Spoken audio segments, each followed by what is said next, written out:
Sektor awam Singapura bakal membelanjakan sekitar 3.3 bilion dolar untuk teknologi infokom dalam tahun keuangan sekarang. Sepertiga akan tertumpu kepada usaha meningkatkan pengalaman pengguna di lelaman pemerintah serta menyimpan data pelawat dengan selamat.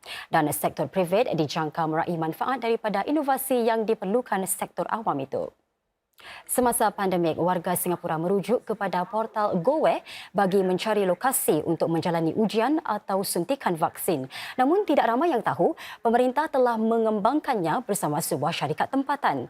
Ia satu pengalaman berharga kerana kerjasama tersebut ternyata telah memberi manfaat kepada jutaan warga tempatan.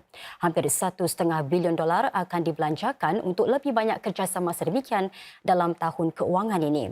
Yang membentuk 45% daripada peruntukan yang disediakan, satu lonjakan daripada kadar 27% tahun lalu.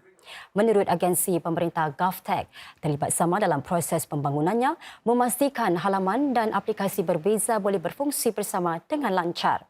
Ini terutama kerana majoriti produk yang dihasilkan memanfaatkan khidmat cloud bagi memudahkan orang ramai.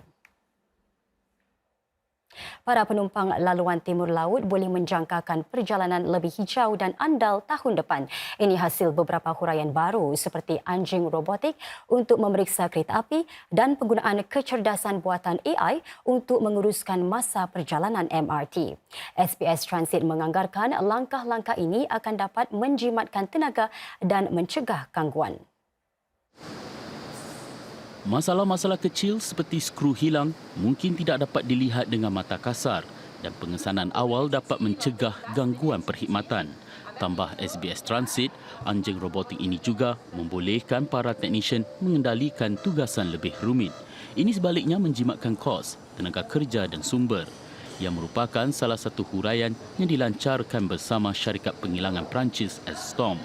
Selain robot, mereka juga sedang menggunakan kaedah pencetakan 3D untuk menghasilkan alat gantian kereta api di dalam negeri. Ini sekaligus mengurangkan keperluan untuk kiriman udara atau laut. Ia juga mengurangkan jejak karbon.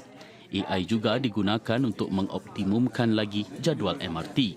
Dengan memastikan kereta api tiba dan berlepas dengan tepat, kereta api boleh memanfaatkan sisa tenaga kinetik yang ditinggalkan kereta api yang sedang berhenti di landasan. Baki tenaga yang dapat dijimatkan boleh mencapai 3,000 megawatt sejam setiap tahun atau bernilai sekitar 1 juta dolar dari segi penjimatan tenaga. SBS Transit menambah beberapa inovasi ini akan dilaksanakan di laluan timur laut atau NEL menjelang suku pertama tahun depan. Penguasa pengangkutan darat LTA akan melakukan kerja penyenggaraan di sepanjang laluan Circle mulai 11 Jun ini. Menurutnya, ia adalah untuk memperkukuh sebahagian terowong yang terjejas oleh tekanan lebih kuat. 7 stesen MRT akan terjejas sepanjang tempoh 6 minggu itu. Sepanjang tempoh itu, khidmat kereta api dari Dhoby Ghaut ke Nickel Highway dan ke Marina Bay hanya akan beroperasi di satu landasan mulai 9 malam pada kebanyakan hari. LTA menyatakan ini akan menambah tempoh perjalanan bagi para penumpang sehingga 30 minit. Ia juga menasihati para penumpang untuk merancang perjalanan mereka lebih awal dan menggunakan laluan rel lain atau khidmat bas. Butiran lanjut boleh didapatkan di stesen-stesen MRT, di aplikasi mytransport.sg dan platform media sosial berkaitan. Menurut LTA, kerja-kerja penyenggaraan ini adalah langkah bercakap-cakap dan tiada risiko keselamatan terhadap operasi MRT. Singapura belum melakukan secukupnya bagi mencapai matlamat sifar bersih. Ini berdasarkan satu tinjauan oleh Persatuan Kemampanan Tenaga Singapura atau SEAS. Tambahnya, hasil tinjauan menunjukkan perlunya peluang lebih berkesan bagi menangani perubahan iklim. 70 anggota SEAS terdiri daripada sektor awam dan swasta telah menyertai tinjauan tersebut. Lebih 70% percaya Singapura belum bergerak cukup pantas bagi mencapai sasaran sifar bersih pelepasan karbon. Lebih separuh percaya para penduduk Singapura bakal agak terjejas akibat perubahan iklim dalam 10 tahun akan datang. Ini walaupun pelbagai langkah telah pun diambil. Hampir 30% pula yakin warga Singapura akan teruk terjejas. Para anggota SEAS yang ditinjau juga percaya 3 peluang terbesar bagi memajukan sasaran iklim bagi serantau adalah kerjasama rentas sempadan, dasar yang lebih jelas dan lebih banyak pendanaan hijau. Para penuntut tahun akhir Politeknik Ngee kini boleh memilih untuk menyertai program latihan amali selama setahun. Ia adalah sebahagian daripada satu rangka kerja baru yang akan menyaksikan rakan-rakan industri memainkan peranan lebih besar dalam mereka menyampaikan serta menilai kandungan pembelajaran.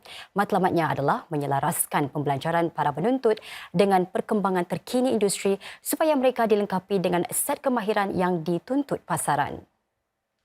Selain latihan amali, kampus Politeknik Ngee akan ada makmal khusus bagi para penuntut mencuba teknologi terkini di bawah bimbingan para wakil industri. Akan ada juga peluang bagi para pelajar terlibat dalam projek-projek berbilang disiplin untuk menghuraikan masalah nyata industri.